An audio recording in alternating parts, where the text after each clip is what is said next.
नमस्कार, आप देख रहे हैं बात मुद्दे की। मैं हूं आपके साथ लावनी। तो एक और तो उफा में भारतीय प्रधानमंत्री नरेंद्र मोदी और पाकिस्तान के प्रधानमंत्री नवाज शरीफ गर्मजोशी के साथ हाथ मिल रहे थे। अच्छे माहौल के बीच शांति और सौहार्द बढ़ाने की बात कही जा रही थी। वहीं दूसरी ओर उसी माहौल के बीच शांति और सौहार्द की एक दूसरी तस्वीर पाकिस्तानी रेंजर्स दिखा रहे थे। दरअसल भारतीय सीमा से कुछ किलोमीटर की दूरी पर पाकिस्तान रेंजर्स की तरफ से ये तस्वीरें आपको दिखा रहे हैं हम। पाकिस्तान रेंजर्स की तरफ से राजस्थान की भारतीय सीमा से महज 200 से 300 मीटर की दूरी पर खुफिया कैमरे लगाए गए हैं। मकसद साफ तौर से समझा जा सकता है कि पाकिस्तान की तरफ से भारतीय सेनाओं में क्या कुछ चल रहा है, उसकी गतिविधि पर नजर रखने की कोशिश की जा रही है। वहीं अगर आपको याद हो तो ज्यादा दिन नहीं बीते, अप्रैल में भी एक ड्रोन के जरिए, एक यूएवी के जरिए इसी तरीके से खुफिया नजर भारतीय सीमा पर रखने की कोशिश की गई थी पाकिस्तान रेंजर्स की तरफ से। भारत ने कड़ी आपत्ति जताई थी और उसके बाद उस ड्रोन को वहां से हटा दिया गया था। इस बीच यह भी खबर आ रही है कि राजस्थान की 4 सीमा पर बाड़मेर, जैसलमेर, बीकानेर और गंगानगर, इन जगहों पर चीन से प्रोवाइड किए गए खुफिया कैमरों को पाकिस्तान ने अंतर्राष्ट्रीय सीमा का उल्लंघन करते हुए लगा दिया है, ताकि सीधे सीधे भारत की सेना पर खुफिया नजर रखी जा सके। या फिर कुछ बड़े सवाल भी खड़े हो रहे हैं। वो बड़े सवाल साफ तौर से ये कह रहे हैं कि क्या पाक अपनी इस नापाक हरकत के जरिए कुछ खास चीजों को, कुछ खास उद्देश्यों को दिशा देना चाहता है। कुछ खास सवाल भी बन रहे हैं। उन सवालों पर जरा नजर करिए, ये तस्वीरें देखिए और उसके बाद ये सवाल है कि क्या पाक अपनी नापाक हरकतों से कभी बाज आएगा। सबसे बड़ा सवाल तो यही है। दोस्ती कर लीजिए, लेकिन क्या पाक बाज आएगा?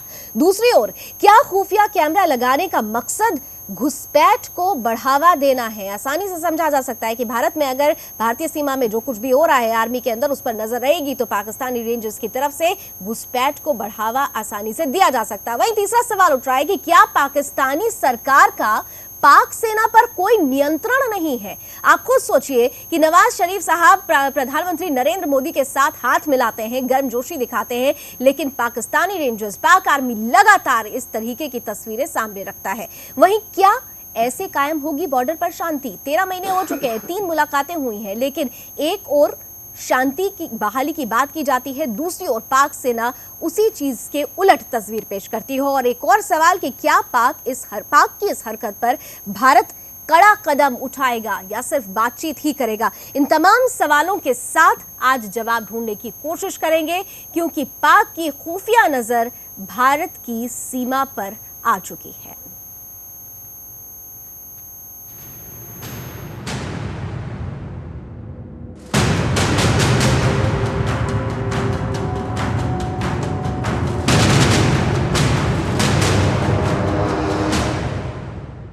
और मेरे साथ एक खास पैनल जुड़ चुका है, स्वागत कर रहे हैं। इस वक्त सबसे पहले स्वागत करती हूँ, मेरे साथ जुड़ रहे हैं वीर चक्र सम्मानित कर्नल टीपीएस त्यागी जी। आपको बता दें कि राष्ट्रीय सैनिक संस्था के अध्यक्ष भी हैं टीपीएस त्यागी जी, बहुत बहुत स्वागत है।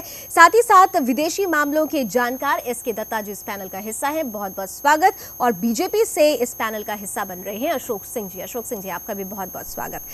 टीपीएस साहब, मैं शुरुआत आपसे ही करना चाहूंगी, क्योंकि जो हरकत हो रही है पाक रेंजर्स की तरफ से, पहले तो उसे समझना जरूरी है। सबसे पहली बात, कहा जा रहा है कि अंतर्राष्ट्रीय जो कानून है उसके तहत 500 मीटर के दायरे तक आप इस तरीके के किसी भी सीसीटीवी कैमरे को लगा नहीं सकते हैं, लेकिन ये तो 200 से 300 मीटर के अंदर ही लगा रहे हैं। अगर ऐसा कोई स्टेप उठाया जाता है तो क्या इसके खिलाफ कोई कार्रवाई भी की जा सकती है? किसी तरीके की, कहा जाता है कि अंतर्राष्ट्रीय जो सेल है उसमें इस तरीके का कोई एफआईआर लॉन्च किया जा सकता है?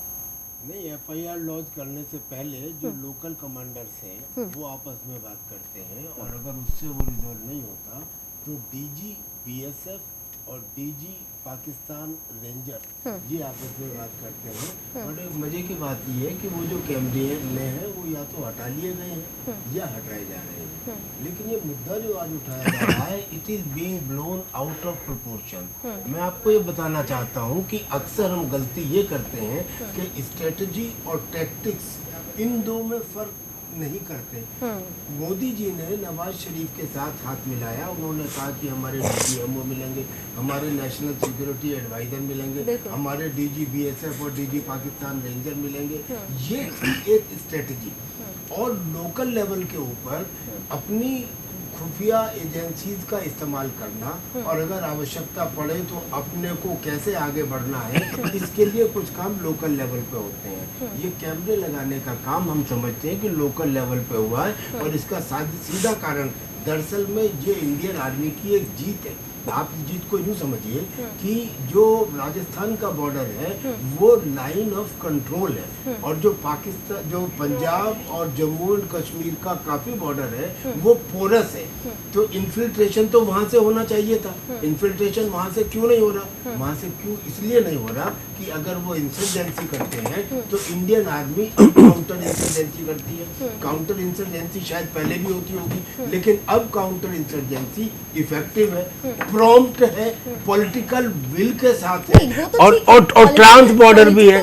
तो अब उन्होंने तस्वीरें बन रही है, हम देख रहे हैं। उन्होंने पहले भी कहा था, भारत की तरफ से एक कड़ा संदेश दिया जा चुका है कि आप जैसा करेंगे टिट फॉर टैट हम जवाब देंगे, और कुछ वैसा हो भी रहा है। लेकिन इन सबके बीच एक और सवाल बड़ा खड़ा होता है। मैं एसके दत्ता जी के पास अब जाना चाहूंगी। दत्ता साहब, ये तस्वीरें जो सामने आई हैं, क्या ये मान लिया जाए, हमने जो बड़ा सवाल उठाया है कि एक तरफ तो सरकारें जो हैं दोनों देशों की वो बातचीत करते हैं, प्रतिनिधि मिलते हैं, प्रधानमंत्री मिलते हैं, दूसरी ओर जो पाक आर्मी है वो एकदम उलट काम करती है। पहली बार नहीं हुआ है, पहले भी अगर आपको याद हो तो जब भी मोदी और नवाज की मुलाकात हुई है, सीज फायर का उल्लंघन हुआ है। अब तक में अगर 6 महीने में देख लें तो कम से कम 250 से 300 बार सीज फायर का उल्लंघन हो चुका है। ऐसे में क्या वाकई जो हमने सवाल खड़ा किया कि क्या पाकिस्तान सरकार का पाक आर्मी पर कोई कंट्रोल नहीं है, आपको ऐसा लगता है?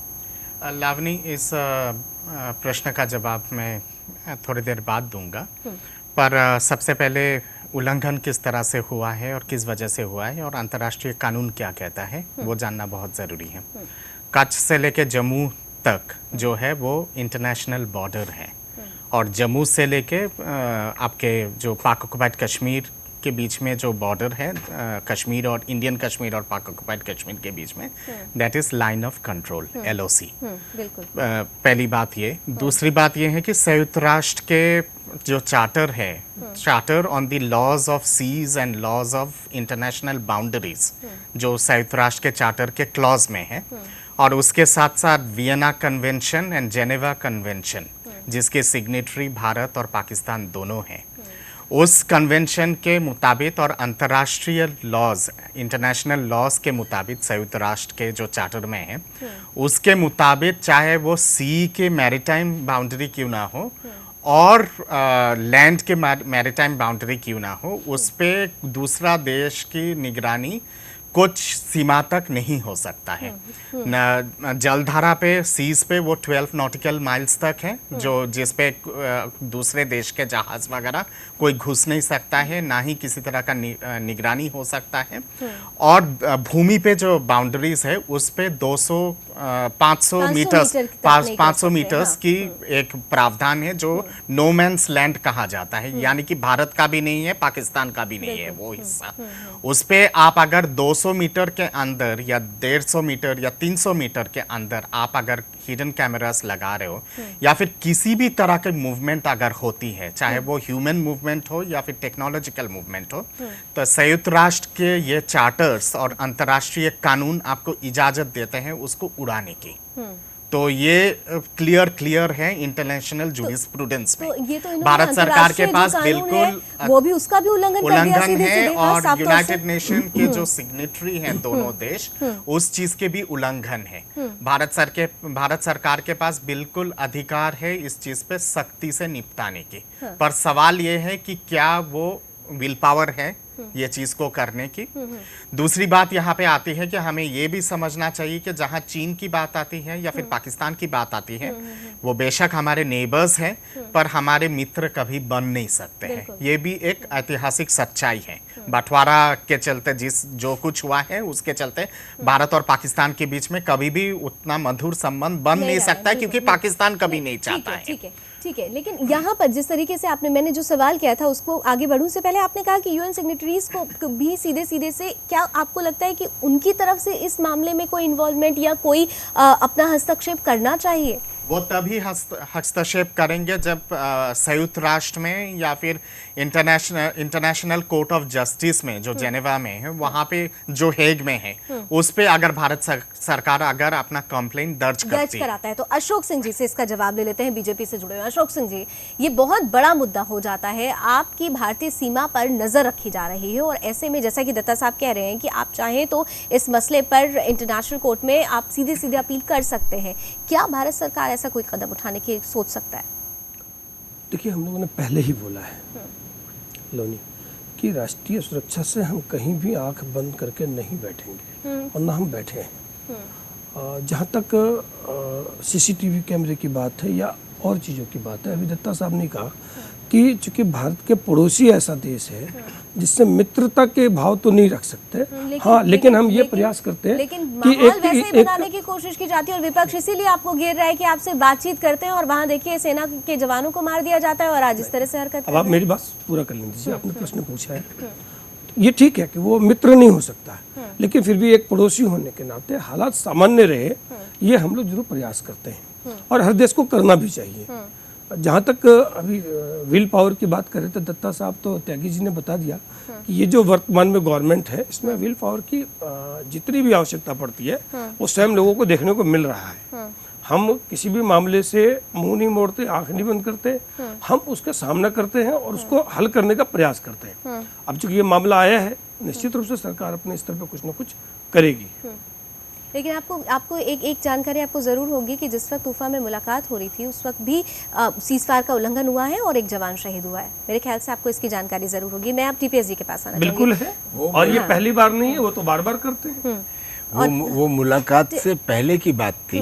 टीपीएस जी, यहाँ पर जो सवाल मैं दत्ता साहब से कहा था, आपसे समझना चाहूंगी कि वाकई जो स्थिति बनती है, सरकार अपनी तरफ से कोशिश करती है, दोनों देशों की सरकारें कोशिश कर रही है, मुलाकात होता है, मेल मिलाप होता है, लेकिन जब कभी भी आर्मी का हस्तक्षेप हो जाता है तस्वीर पलट जाती है। क्या पाकिस्तान सरकार का पाकिस्तानी आर्मी पर कोई कंट्रोल नहीं रहा है, ये मानते हैं आप?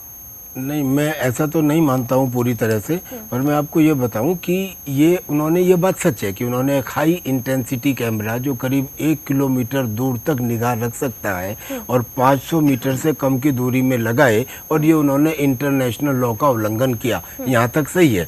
लेकिन अब आप पॉलिटिकल विल और इफेक्टिवनेस और प्रॉम्प्टनेस और ट्रांस बॉर्डर एक्शन ये देखिए कि कुछ ही घंटों में बीएसएफ के जब ऐतराज जताया पाकिस्तान रेंजर्स को, तो उन्होंने हटाना शुरू कर दिया और शायद जैसलमेर से हटाया गया है, लेकिन अभी बीकानेर और गंगानगर में ऐसा कोई स्टेप नहीं उठाया। अच्छा, दूसरी बात, हमारा तो एम इन्फिल्ट्रेशन करने का है नहीं। ये उन्होंने जो यहाँ पे कैमरे लगाने की कोशिश की है वो ये सोच के कि शायद इन्फिल्ट्रेशन हम इस एरिया से कर सके, क्योंकि अब जम्मू एंड कश्मीर के पोरस बॉर्डर से भी उनके लिए इन्फिल्ट्रेशन करना मुश्किल हो रहा है। तो हमारे पास इसका अवेलेबल सोर्स है, हमको इंटरनेशनल लॉ में जाने की आवश्यकता नहीं है। कहा जाता है कि कब्जा सच्चा और झगड़ा झूठा, बस आवश्यकता इस बात की है कि अगर वो कैमरे 24 घंटे में नहीं हटते हैं तो उनको उड़ा दिया जाए, क्योंकि 500 मीटर की दूरी में अगर कोई एक्टिविटी होती है तो दोनों कंट्रीज में आपस में एक दूसरे को एक्शन लेने का हक है। लेकिन ज्यादातर लोग ये नहीं समझते। मैं आपको बिल्कुल ग्राउंड की रियलिटी बताता हूँ कि कभी कभी ऐसा होता है कि एक ही मुखबिर पाकिस्तान का भी होता है, कभी कभी नहीं होता ही है, पाकिस्तान का भी होता है और इंडिया का भी होता है। बॉर्डर के कोने बॉर्डर पे रहने वाले लोगों को जब वो पाकिस्तान जाता है तो वहां से वहां की खबर लाता है, और जब हिंदुस्तान आता है तो हिंदुस्तान की खबर ले जाता है। अब ये इंटेलिजेंस एजेंसी के ऊपर डिपेंड करता है कि वो उसमें से क्या सारांश निकालें। तो मुझे ये समझता है कि ये एक टैक्टिकल एरर थी, इसको आउट ऑफ प्रोपोर्शन ब्लो किया जा रहा है, इसका स्ट्रेटजी से कोई ज्यादा लेना देना नहीं है। दत्ता साहब, इस बात से आप वाकई इत्तेफाक रख रहे हैं कि स्ट्रैटेजी से कोई लेना देना नहीं? मैं इस बात से इत्तेफाक नहीं रखता हूँ। पाकिस्तान जो भी कुछ करता है वो उसके फॉरेन पॉलिसी का एक आधार होता है, बुनियादी आधार होता है, और उसके फॉरेन पॉलिसी के 90% जो केंद्र है वो भारत है। इन अ वे कहने का मतलब है कि the Pakistan foreign policy is actually Indo centric, Bharat पे ही पूरी आधारित है और भारत के अंदर किस तरह की गतिविधि हो रहा है या फिर भारत के अंदर अस्थिरता फैलवाने के लिए जो माध्यम और जो हथकंडे हैं उसको कहीं ना कहीं पे पाकिस्तान हमेशा डायरेक्टली या फिर इनडायरेक्टली, टैक्टफुली या फिर हिडनली सपोर्ट करती है। तो वो उसी दिशा का और उसी पहल का एक और नया पहलू है। मैं समझता हूँ कि सेंसिटिव मामला ये जरूर है और काफी संवेदनशील मामला है ये। आइडियोलॉजी की तस्वीर कहा जा सकती है पाकिस्तान की तरफ हाँ, से। ये कहीं ना कहीं पे निगरानी तो है ही रखने का और कहीं ना कहीं पे एक प्रॉक्सी जो वार है जो पाकिस्तान लगातार खेलता आया है उसी का एक और हथकंडा है। तो इसलिए मेरा मानना है कि इसको इतना आइसोलेटेड केस के हिसाब से देख के नजरअंदाज नहीं करना चाहिए। ये एक शुरुआत है। आज अगर हम लोग अगर एक तगड़ा जवाब अगर नहीं देंगे या फिर इसको अगर जोर शोर से अगर नहीं उठाएंगे तो कल को हो सकता है कि वो लोग आपके जो समुंदर के जो इलाके हैं या फिर समुंदर का जो प्रांत है वहां पे कोई हिडन सबमरीन कल आपको आपके प्रांत के अंदर भेज दें। एक तरीके से और चीन ने जिस तरह से किया है और चीन ने तो केवल यही नहीं किया है, चीन ने तो और बहुत सारी चीजें किया है। तो इसलिए कहीं ना कहीं पे एक अंतर्राष्ट्रीय लेवल पे आखिर आप कब तक चुप रहोगे और कब तक आप अपना शालीनता दिखाते रहोगे, ये भी एक बहुत बड़ा प्रश्न होता है। और उसी के चलते फिर आपके ऊपर लगातार प्रश्न उठता है और विवाद होता है कि आप एक सॉफ्ट स्टेट हो और आप एक सॉफ्ट टारगेट हो। ये सरकार एक मजबूत सरकार है। इस सरकार आने के बाद कई सारे ऐसे मजबूत कदम इस सरकार ने उठाई है जिसके चलते कहीं ना कहीं पे पाकिस्तान के प्रशासन के अंदर भी कहीं ना कहीं पे खौफ है। और उसी के चलते उफा में जो बयान, जो साझा बयान जो जारी हुआ है, पहले बार उस पे कश्मीर का पाकिस्तान की तरफ से कोई उल्लेख नहीं हुआ है। तो मैं मानता हूं कि इस पूरे चीज पे एक सक्रिय रूप से देखने की आवश्यकता है और हाईएस्ट लेवल पे इसके बारे में चर्चा करने की जरूरत है। लेकिन यहाँ पर ये चीज नहीं भूलना चाहिए कि भले ही इस तरीके का माहौल बन रहा है और एक कहा जा सकता है कि भारत अपना कुशल नेतृत्व दिखा रहा है, लेकिन अशोक जी इन सबके बीच ये भी नहीं भूल सकते हैं। आपको याद होगा कि परवेज मुशर्रफ ने कुछ दिन पहले कहा था कि हमने एटम बम शब-ए-रात के लिए नहीं रखा है। वहीं दूसरी ओर अगर आपको याद हो तो जब ये मुलाकात चल रही थी उसके बाद ख्वाजा आसिफ साहब सामने आ रहे हैं और वो कह रहे हैं कि जरूरत पड़ी तो हम एटम बम इस्तेमाल कर लेंगे। तो हम ये कैसे मान लें कि भारत अपनी तरफ से जिस धाक के साथ अपनी बात को रखने की कोशिश कर रहा है वो मैसेज उन तक पहुंच रहा है, क्योंकि वहां से तो हमेशा स्टेटमेंट अलग आ रहा है। रक्षा मंत्री का बयान है। आप अशोक जी देखिए, वो पाकिस्तान के जो नेता जहाँ कहते हैं बम किस लिए रखे हैं उसका जवाब नहीं है, क्योंकि हम दीपावली खेलते हैं, दीपावली में हम भी बहुत सारे पटाखे छोड़ते हैं, बारूद हमारे यहाँ भी इस्तेमाल होता है। बाकी चीजें अब उनको कहना है वो जो कहते रहे। अब ये जब चीजें आती हैं आप इस चीज को हल्के में नहीं लिया जा सकता। अगर ख्वाजा आसिफ ये कहते हैं कि एटम बम का इस्तेमाल हम कर सकते हैं तो इस चीज को हम हल्के में नहीं ले सकते। तो अब हमने आरती करने के लिए अपने बम तो नहीं रखे हैं। जब ऐसी परिस्थिति आएगी तो हिंदुस्तान को, जब भी ऐसी स्थिति आई है, हिंदुस्तान ने अपना जौहर दिखाया, इसमें कोई दिक्कत नहीं है। और जब समय आएगा तो बताया जाएगा। ये कोई बोलने वाली चीजें नहीं होती है। इंटरनेशनल विषय है ये। हाँ, और इन विषयों पे बहुत सारी अपनी पॉलिसियों को हम लोग ठीक है। कांग्रेस से मेरे साथ महाबल मिश्रा जी इस वक्त फोन लाइन पर जुड़ चुके हैं। बहुत बहुत स्वागत कर रही हूँ महाबल मिश्रा जी आपका। सीधा एक मुद्दा अगर आपने देखा हो तो पाकिस्तान की तरफ से जो खुफिया कैमरे लगाए गए हैं भारतीय सीमा पर नजर रखने के लिए, सवाल ये उठने लगा है कि एक और तो दोस्ती का हाथ और अच्छे माहौल की बात हो रही है, दूसरी तरफ पाकिस्तानी रेंजर्स की तरफ से ऐसी तस्वीर सामने पेश की जा रही है। फिर भी भारत सरकार ये कह रही है कि हमें जो जवाब देना चाहिए हम जवाब दे रहे हैं। कितना इत्तेफाक रख रहे हैं आप इस बात से? देखिए, हिंदुस्तान के प्रधानमंत्री देश को धोखा दे रहे हैं। कभी भी पाकिस्तान और चाइना पर विश्वास नहीं किया जाना चाहिए। अब 56 इंची का कलेजा कहाँ गया मुझे समझ में नहीं आया। मोदी जी का 56 इंची कलेजा यहाँ कह रहे थे एक सिर के बदले 40 सिर लगे, यहाँ तो कितने सिर मरे अभी तक, कहाँ से ये भेजाया है।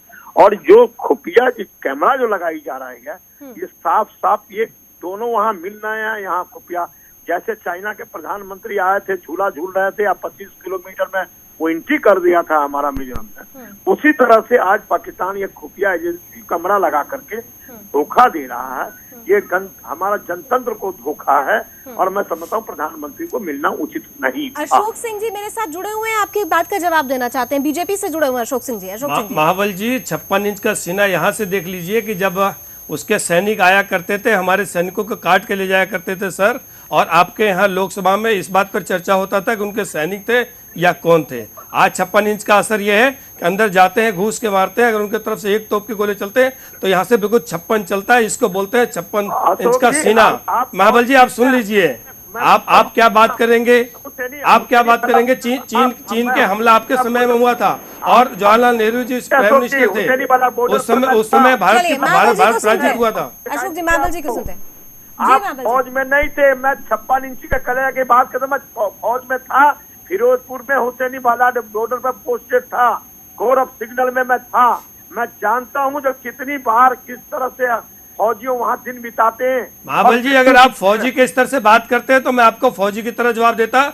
आज आप कांग्रेस के कार्यकर्ता की हैसियत से बात कर रहे हैं, इसलिए मैं आपको कार्यकर्ता की हैसियत से बता रहा हूं कि कांग्रेस का तो कोई मॉरल ही नहीं बनता है कि राष्ट्रीय एकता, अखंडता और मजबूती पे बात करके आज जो स्थिति है, इंटरनेशनल स्थिति जो उत्पन्न हुई है, इसका अगर कोई दारोमदार है तो कांग्रेस है। आज अगर पाकिस्तान का मनोबल बढ़ा है तो कांग्रेस के कारण बढ़ा है, और देश के सेना का मनोबल गिरा है तो कांग्रेस के नेतृत्व के कारण गिरा है। ठीक है महाबल मिश्रा जी, वार नहीं देखा, 71 वार का मैं गवाह हूँ। 36 का बाद 15 मैं सम्मान करता हूं जब आप थे, लेकिन आज आप जिस पार्टी के हैं उस पार्टी के कारण इंटरनेशनल मामला ये आज। एक सेकंड महाबल जी, मेरे एक छोटे से सवाल का जवाब मैं आपसे लेना चाहूंगी। ये हमेशा से कहा जाता रहा है, जब से ये नई सरकार आई है, कि जब से मोदी गवर्नमेंट आई है वो ज्यादातर प्रॉम्प्ट रही है, जितने हमले हुए हैं उसका जवाब दिया गया है, लेकिन कांग्रेस की तरफ से ऐसा कुछ भी नहीं होता था। नहीं, इनको मालूम नहीं है कि इंदिरा गांधी ने 71 के वार जब हुआ तो जनरल बरार के नेतृत्व में 91,000 फोर्स अरेस्ट करा गया। इनको मालूम नहीं है, हम लोग उस समय फौज में थे, मुझे जानकारी है। चलिए आपने लेकिन मेरे सवाल का जवाब नहीं दिया। बहुत बहुत शुक्रिया मेरे साथ जुड़ने के लिए। और फिलहाल एक छोटे से ब्रेक का वक्त हो रहा है, ब्रेक के बाद लौटेंगे तो मैं टीपीएस आईजी के पास और एसके दत्ता साहब दोनों के पास आऊंगी इस ब्रेक के।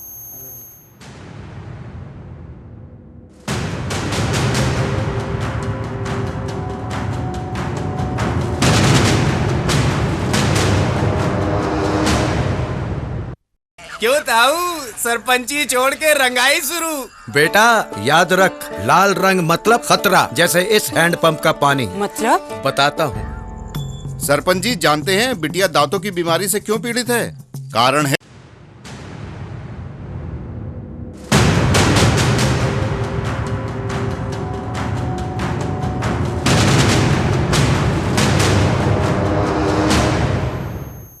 दोस्ती की इबारत लिखी जा रही थी, लेकिन बॉर्डर पर तो कुछ और ही कहानी चल रही थी। बॉर्डर पर जासूसी हो रही है, खुफिया कैमरे लगाए जा रहे हैं पाकिस्तान आर्मी की तरफ से। और ऐसे में बड़ा सवाल यही उठ रहा है कि अगर माहौल ऐसा ही रहा तो हम कैसे कह सकते हैं कि पाकिस्तान और भारत के बीच में तस्वीर अच्छी ऑल इज वेल वाली बन रही है। कुछ बयान खास तौर पर आए हैं इस मसले पर, पहले उनको सुन लेते हैं और फिर चर्चा को आगे बढ़ाते हैं।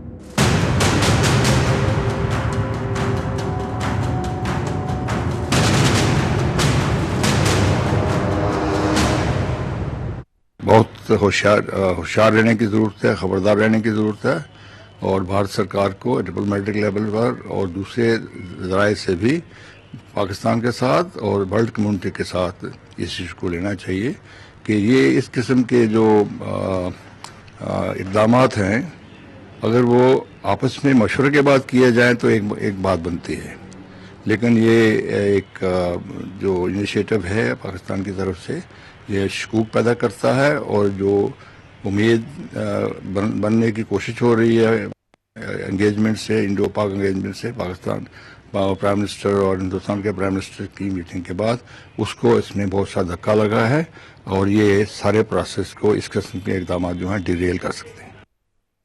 पाकिस्तान से सुरक्षा के मामले में जितनी बड़ी बड़ी बातें 56 इंच का सीना लेके मोदी जी कर रहे थे, आज परिस्थितियां बिल्कुल विपरीत हैं। सीमा उल्लंघन के 50 से ज्यादा मामले हो गए हैं। बहुत सारे जवान मारे गए हैं पिछले 1 साल के अंदर सीमा पर।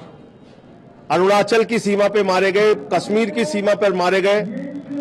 और प्रधानमंत्री जी हमारी बड़ी बड़ी बातें करते हैं, कभी कहते हैं कि बिरयानी क्यों खिलाई, और अब फोटो खिंचा रहे हैं साथ साथ। उससे देश की सुरक्षा कैसे पुख्ता होगी, ये देश समझना चाहता है।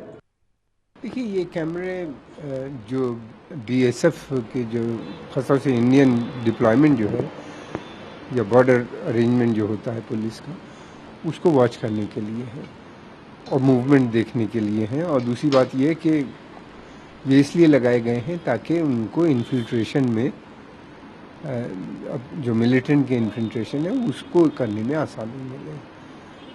दूर तक देखेंगे, वॉच करेंगे, फिर इन्फिल्ट्रेशन हिंदुस्तान में करने की तरफ अपने मिलिटेंट को भेजेंगे, आतंकवादियों को। मेरा ख्याल इसके अलावा और कोई दूसरा जरिए वो नहीं है। उसमें क्या है, वो संभव है तो हमको भी लगाना चाहिए घुसपैठ रोकने के लिए। अरे कहीं से मुफ्त में खैरात में मिल गया होगा पाकिस्तान को स्पाई कैंप, कहाँ से उनको कहीं से आता है। इकोनॉमी इतनी ख़राब है कि जो चाइना कुछ पैसा दे दे, कुछ अमेरिका दे दे, कुछ अरब कंट्री से आ जाता है, तब रोजी रोटी चलती है उनकी। तो घर वहाँ के गरीबों को के लिए उनके पास पैसा है नहीं। स्पाई कैंप में अगर वो पैसा बर्बाद करना चाहते हैं तो कर लें, इससे क्या फ़र्क पड़ता है।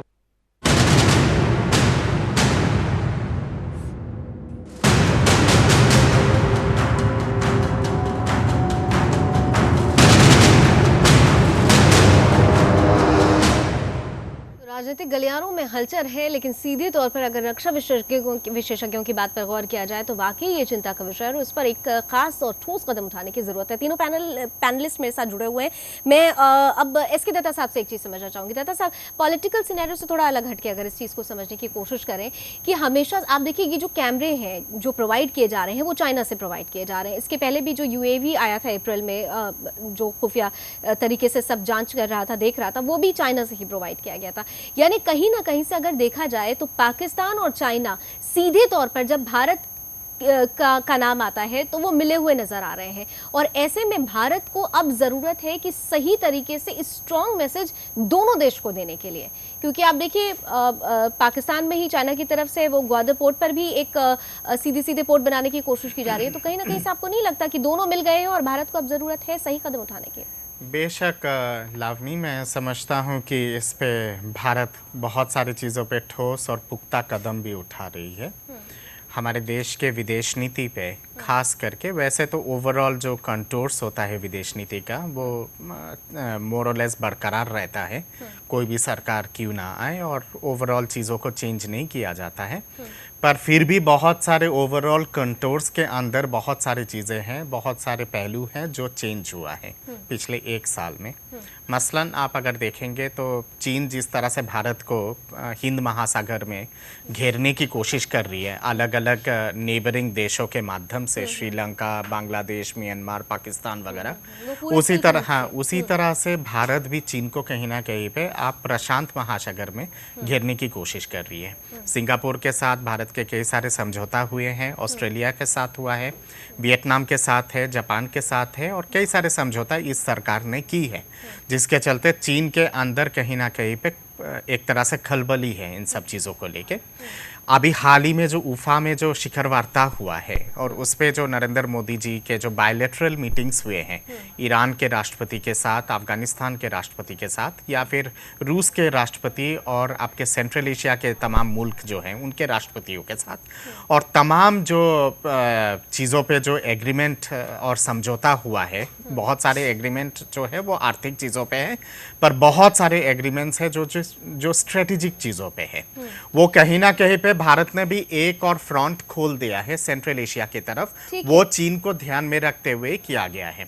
अमेरिका का पाकिस्तान के साथ मधुर संबंध रहा है, पर भारत के साथ बेहतरीन संबंध बनाने के लिए धीरे धीरे करके अमेरिका की जो पाकिस्तान के लिए जो एक फाइनेंशियल एड और मिलिट्री एड वो कम हो रहा है, और जैसे वो कम हुआ वो चीन ने पूरा किया। अगर बात आती है तो दत्ता साहब, आपने देखा है कि अमेरिका हमेशा से बिग ब्रदर का रोल अदा करना चाहता है। वो कभी नहीं चाहेगा कि अगर वो भारत से अच्छे संबंध बना रहा है तो पाकिस्तान को छोड़ने वाला है नहीं, वो कहीं ना कहीं से उसका मार्केट वहां पर भी इन्वॉल्व जरूर रहेगा। पाकिस्तान को अमेरिका नहीं छोड़ सकता है, इसलिए नहीं छोड़ सकता है क्योंकि अमेरिका के लिए पाकिस्तान आज के डेट में एक गले के कांटा है, जो निकलता भी नहीं है और हजम भी नहीं होता है।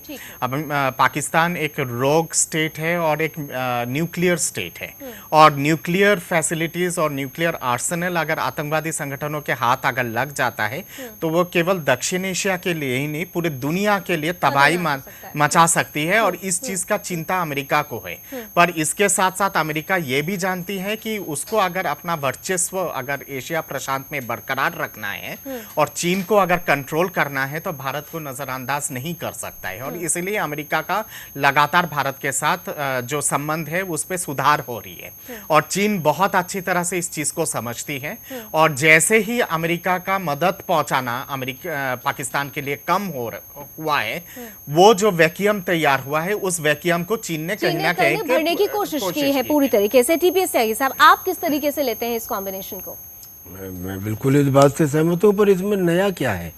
जहाँ पे एशिया में डोमिनेंस का सवाल है तो चीन और इंडिया के अंदर तो एक प्रतिस्पर्धा रहेगी और चीन पाकिस्तान को मदद करेगा ही, क्योंकि this is the method how to control India. नहीं, लेकिन मैं दो बात कहना चाहता हूँ मैडम। सबसे पहले तो महाबल मिश्रा जी की, उन्होंने ये कहा कि साहब हमने 93,000 सिपाहियों को पकड़ा 1971 में, लेकिन पकड़ने के बाद भी क्या कश्मीर का समझौता हो गया? क्या कश्मीर की समस्या खत्म हो गई? क्या हमारे 54 जो POWs थे वो वापस बुला लिए गए? और दूसरी बात ये कि ये जो बम के बारे में, एटम बम के बारे में बार बार जिक्र करते हैं, madam what is important is not attack but what is important is counter attack। means ये मुशर्रफ साहब और उनके डिफेंस मिनिस्टर, इन दोनों के बयानों को तो पहले तो इनकी हैसियत कुछ नहीं है, और डिफेंस मिनिस्टर की अगर हैसियत है तो वहीं के लोगों ने कह दिया कि इधर no voice and he does not understand and we do not agree with इस बयान। पहली बात कि भाई एटम बम जो हमारे पास है।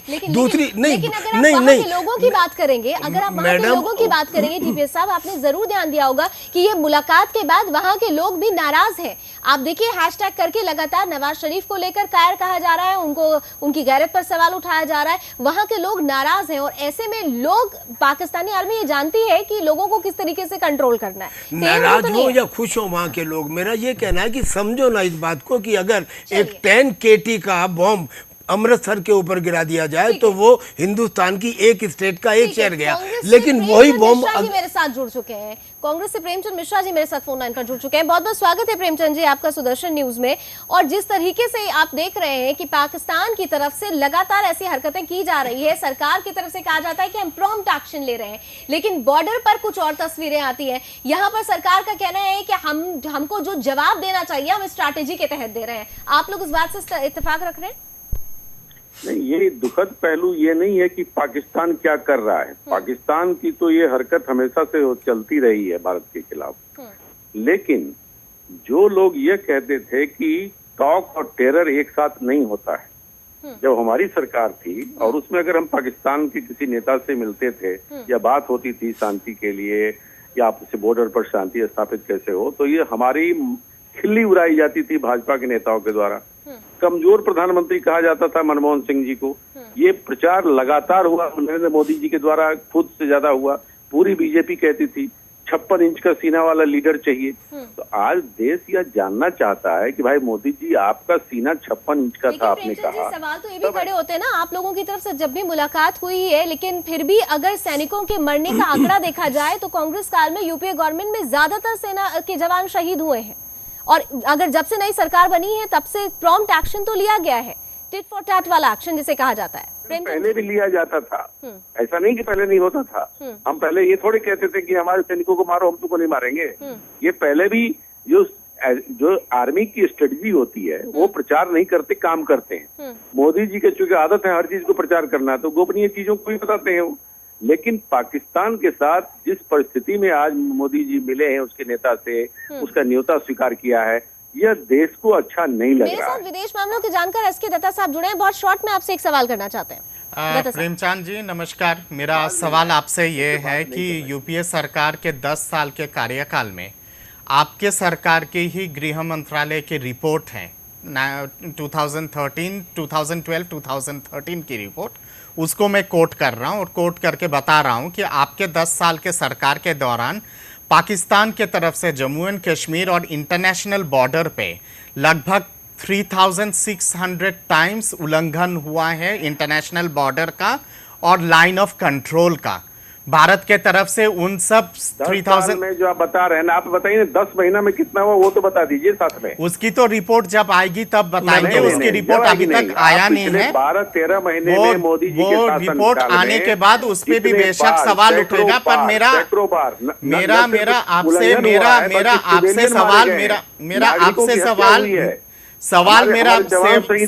आपसे मेरा ये है कि आप थोड़ा सा धीरज धरिए और सवाल सुन लीजिएगा। और प्रधानमंत्री सवाल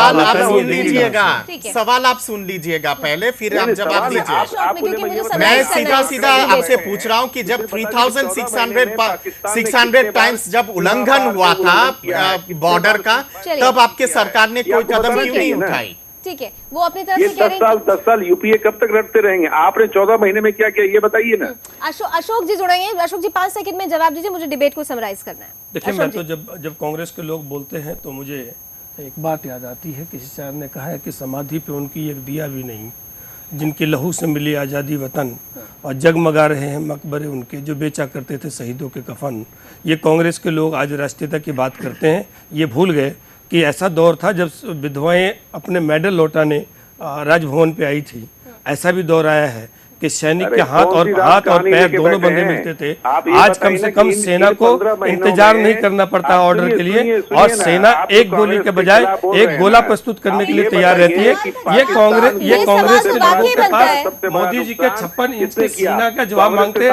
आज तक इनको जनता ने जो जवाब दिया है उसका प्रश्न का उत्तर तो इनको मिला नहीं आज तक। काम हमने किया है। प्रेमचंद जी, एक सवाल जो दोनों लोगों ने आपसे पूछा, अशोक जी मैं उनसे पूछ लेती हूं। जैसे पानी से किसी मछली को निकाल दीजिए और मछली तड़पने लगे, आज इनका स्थिति भारत में इस प्रकार से है। जब ये सत्ता से निकल गए इनकी तड़फड़ाहट ज्यादा है और बाकी इनके पास कुछ है बंद हुए हैं। आप ये जवाब दीजिए ना, क्या भारत विरोधी अभियान पाकिस्तान ने बंद किया? आप जो नवाज शरीफ का न्योता स्वीकार किए वो बताइए देश को। हमने उनका न्योता कहाँ स्वीकार किया? हम तो देशों के समारोह में गए। पॉलिटिकल पार्टीज कौन से किस्म की बातें करती हैं मेरी समझ में नहीं आता। वो ये कह रहे हैं कि क्या प्रधानमंत्री नहीं, आप सुनिए, आप एक प्रश्न सुन लीजिए तब जवाब दीजिएगा। नवाज शरीफ से किन परिस्थितियों में क्या ऐसी जरूरत पड़ गई कि मोदी जी ने वहां मिलना स्वीकारा? अरे भैया, उससे हंसते फोटो खिंचवाया और उसी दिन कल और आज दोनों दिन पाकिस्तान ने हमारे ऊपर गोलाबारी की है।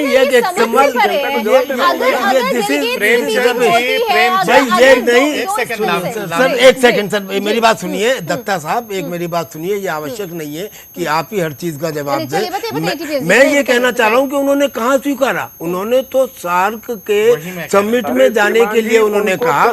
ये उनका कोई पर्सनल या बाइलेटरल वो नहीं है। उन्होंने तो आपको उनसे मिलने की क्या जरूरत थी? क्या उन्होंने अपने आचरण में कोई सुधार किया है? क्या आतंकवादियों को ट्रेनिंग देना बंद कर दिया? मुलाकात तो मनमोहन सिंह साहब भी करते रहते थे। मुलाकात तो मनमोहन सिंह जी भी करते थे। और इस मुलाकात पर आज आप जिस तरीके से सवाल उठा रहे हैं, जब भारतीय जनता पार्टी विपक्ष में थी और ऐसा सवाल उठाती थी तब तो आप लोग डिफेंडिव हो जाते थे। आप आज क्यों इस तरीके की प्रतिक्रिया दे रहे हैं? लोनी, मैं इनको एक बात ध्यान दिला दूं कि जब एक समुद्र वाला जो मामला आया था जिसमें एक बोट उड़ाए गए थे, उस समय कांग्रेस की प्रतिक्रिया पाकिस्तान के पक्ष में आया था और हिंदुस्तान आर्मी के खिलाफ आया था। जब तो ये बातें नहीं करते, बिल्कुल सही है, बिल्कुल सही। आपके प्रवक्ता बिल्कुल ऐसे बोल रहे थे जैसे वो पाकिस्तान देश के प्रवक्ता हो, इस देश के विपक्ष की पार्टी के प्रवक्ता नहीं है। सुनिए, गलत बयानी मत मेरी बात सुनिए प्रेम जी। आपके जितने प्रवक्ता थे वो ऐसे लग रहा था जैसे वो पाकिस्तान के प्रवक्ता हो, जो हमारे देश की पार्टी के प्रवक्ता नहीं। प्रेमचंद जी की बात भी सुन लेते हैं, फोन पर जुड़े हुए हमारे साथ। आग लग गई थी, क्या बात कर रहे हैं? हवाबाजी की राजनीति बंद करिए सुरक्षा मामलों में। हवाबाजी की राजनीति आप लोग बंद करिए। 44 से 4 पे ना आ जाए। सवार रही थी कि हमने पाकिस्तान का बोट उड़ा दिया, जबकि बोट अपने कारणों से जली थी। क्या बात कर रहे हैं? झूठा प्रवचन से दिए जा रहे हैं। आप सिर्फ ये बताइए कि 56 इंच के सीना का क्या इम्पैक्ट पड़ा है पाकिस्तान पर, वो बताइए। तो राहुल गांधी जी से पूछिए, आप मनमोहन सिंह ज्यादा कमजोर प्रधानमंत्री। प्रेमचंद जी, ये मोदी जी आपके हैं। प्रेमचंद जी, आप अगर थोड़ा सा से पूछिए कि आप अगर थोड़ा सा असर कितना उन पे पड़ा है। प्रेमचंद जी, आप अगर थोड़ा सा धीरज धरेंगे तो मैं आपसे एक बहुत ही जस्टिफाइड सवाल पूछना चाहता हूं। पहले सवाल सुन लीजिएगा फिर जवाब दीजिए। सार्क समिट होने जा रहा है पाकिस्तान पे और सार्क के तमाम देश जो हैं, तमाम देश के राष्ट्रपति या फिर प्रधानमंत्री जाएंगे उस समिट पे एक तरह से भाग लेने के लिए। क्या भारत के तरफ से ये उचित नहीं है कि भारत के प्रधानमंत्री उस समिट में जाए? अगर नहीं जाते तो शायद विपक्ष होने के नाते आप ही लोग 100 तरह के सवाल उठाते। जब तमाम देशों के राष्ट्रपति और प्रधानमंत्री जब जाएंगे वहां पे, तो भारत नेचुरल है कि भारत के प्रधानमंत्री भी जाएंगे। प्रेमचंद जी, ठीक है, मैं बिल्कुल इस बात से सहमत हूँ कि पड़ोसी देशों से मित्रता का संबंध होना चाहिए। सार्क समिट पाकिस्तान में हो, नेपाल में हो, भारत में हो, बांग्लादेश में, कहीं भी वहां जाना चाहिए, शांति के प्रयास करते रहना चाहिए। लेकिन साथ में ये जोड़ना चाह रहा हूं कि जो नेता प्रधानमंत्री बनने से पहले ये कहता था कि टॉक और टेरर एक साथ नहीं होगा, ऑन रिकॉर्ड मोदी जी ने सैकड़ों बार बोला, सुषमा जी पार्लियामेंट में अपोजिशन लीडर बोलती थी कि क्यों पाकिस्तान से बात कर रहे हैं, क्यों उसके साथ क्रिकेट खेल रहे हैं, क्यों उसके साथ द्विपक्षीय वार्ता होती है, क्यों हमारा विदेश सचिव वहां जाता है, ये आपके लोग प्रश्न उठाते थे। आज कौन सी आवश्यकता हो गई? तो आप क्या उन्हीं की राह पर चल रहे हैं प्रेमचंद जी? आप भी उन्हीं की राह पर चलना चाह रहे हैं? फोटो खिंचवा रहे हैं प्रेमचंद जी, आप भी उन्हीं की राह में चलना चाह रहे हैं। अगर आप अलग अपने आप को रखते हैं तो उन्हीं की राह पर मत चलिए। और जहां तक अगर अभी थोड़ी देर पहले एसके दत्ता साहब ने एक रिपोर्ट को कोट किया था, आपने उसको अपोज किया कि अगर यूपीए गवर्नमेंट में मोर देन 3000 टाइम्स वायलेशन हुआ है एलओसी का, तो मैं आपको बता दूं कि बीजेपी की गवर्नमेंट जब से है तब से सिर्फ ये आंकड़ा 500 से 600 का है। यानी कहीं ना कहीं एक मेजर डिफरेंस तो है। और कुशल नेतृत्व की जहां तक बात आती है, वो सवाल तो कांग्रेस पर खड़ा होता ही होता है। नहीं, अगर आप इसी आंकड़े को अगर मान लें तो 500 से ऊपर हुआ है 10 महीने 12 महीने में, और 3000 हुआ है 10 साल में। अब जोड़ लीजिए क्या रेशियो है। इसी से साबित होता है कितने झूठ बोलते हैं ये लोग जो भाजपा के समर्थन में बोलने आए हुए हैं। चलिए ठीक है, अच्छा मुझे एक छोटे से सवाल का जवाब दे दीजिए चलते चलते। क्या आपको ये लगता है कि अभी जो स्थिति बन रही है, जैसा कि दत्ता साहब ने भी पूछा, सार्क सम्मेलन में जाने वाले प्रधानमंत्री उनको जाना चाहिए, अब आप लोग क्या चाहते हैं, क्या करना चाहिए? आप इतना हो हल्ला कर रहे हैं, चलिए विपक्ष की भूमिका में है ना, क्या होना चाहिए आप ही बता दीजिए। सुनिए, पाकिस्तान से इनको मित्रता की बातें जारी रखना चाहिए कूटनीति के हिसाब से, इसमें कहीं दो मत नहीं। लेकिन जो हमारा दुश्मन वहां छुपा हुआ है उसको भारत लाने के लिए वो जो हरकतें कश्मीर में कर रहा है, जहां पीडीपी बीजेपी मिलकर सरकार चला रही है, और आतंकवादियों की हम पहले आप लोगों की सरकार थी प्रेमचंद जी, पहले आप लोगों की सरकार थी, पहले एनसीओ कांग्रेस की सरकार। इसके बारे में रोकथाम के लिए आप क्या ठोस रणनीति लेके जा रही है, देश को बताइए। चलिए ठीक है, लेकिन आपने मेरी इस बात का जवाब नहीं दिया। पहले आप लोगों की सरकार थी। बहुत बहुत शुक्रिया प्रेमचंद जी मेरे साथ फोन लाइन पर जुड़ने के लिए। और क्योंकि वक्त कम है, मैं तीनों मेहमानों को 5-5 सेकंड का वक्त दूंगी। मैं टीपीएस त्यागी जी को पहले वक्त देना चाहती हूँ, क्योंकि बीइंग एन आर्मिंग पर्सन मुझे बताइएगा कि क्या होना चाहिए, किसी पॉलिटिकल बेस को लेकर नहीं। अब अभी इन लोगों की आपस में बात हो रही थी कि 3000 दफा सीज फायर का उल्लंघन हुआ, 500 दफा उल्लंघन हुआ, कितनी दफा उल्लंघन हुआ ये इम्पोर्टेंट नहीं है। इम्पोर्टेंट ये है कि कारगिल में जिसमें केवल 500 सिपाहियों ने अपना बलिदान देकर युद्ध जीता था, उसके बाद में करीब 12,000 सिपाहियों को आतंकवाद में हाथ धोने पड़े। ये किसकी सरकार में हुआ इसका अंदाजा आप लगाइए।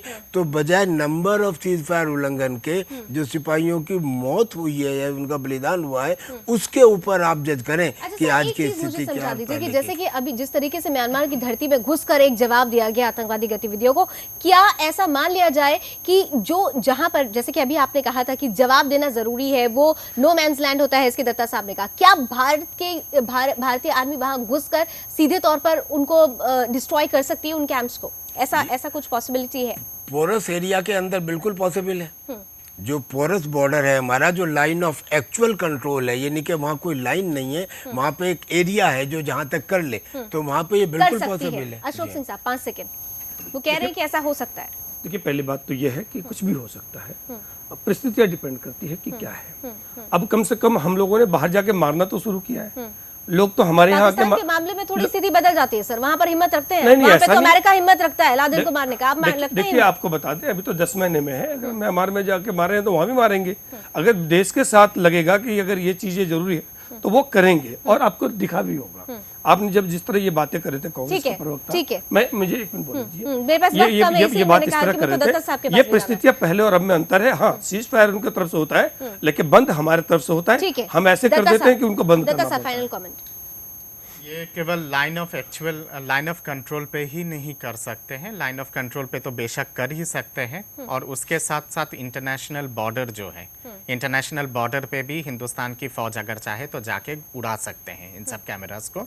और जो मैंने शुरू में ही कहा था कि जो अंतर्राष्ट्रीय कानून जो इजाजत देती है और जो बहुत क्लियर है, उसको ध्यान में रखते हैं और उस हिसाब से किया अगर जा उस रास्ते पर जाते हैं तो शायद सीधे ज्यादा प्रॉम्प्ट एक्शन नजर आएगा। बहरहाल बहुत बहुत शुक्रिया आप सभी मेहमानों का मेरे साथ जुड़ने के लिए। वक्त खत्म हो रहा है, डिबेट को यहीं खत्म करना पड़ेगा। बात मुद्दे की में आज बस इतना ही, फिर हाजिर होंगे एक नए मुद्दे के साथ। तब तक के लिए